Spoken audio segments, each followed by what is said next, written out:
this, for an NDP government, is going to be a priority.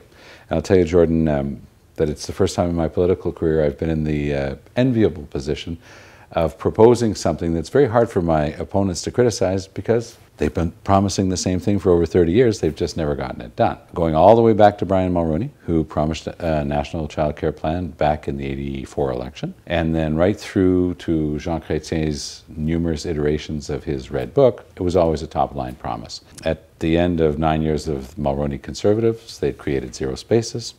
At the end of 13 years of Liberal government, they had created zero spaces.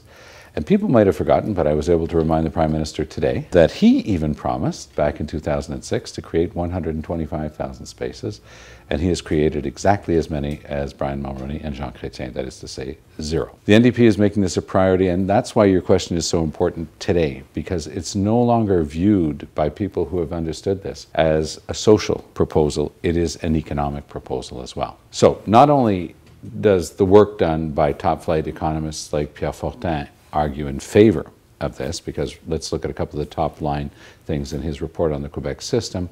70,000 women were able to go back to work, 70,000. More money actually flowed back into government coffers than what it cost. Many of those women had been on some form of support, because it's almost always women who have to make sacrifices in their careers with regard to childcare. So this overall was a win-win-win. It was a system that's worked. Now Quebec has adjusted up to something very close to what we're saying, which is affordable childcare. We're defining it as being maximum $15 a day. When you see that the boards of trade and the chambers of commerce across the country are getting on board so that it will be looked at from the economic side, then we realize we're starting to win the debate.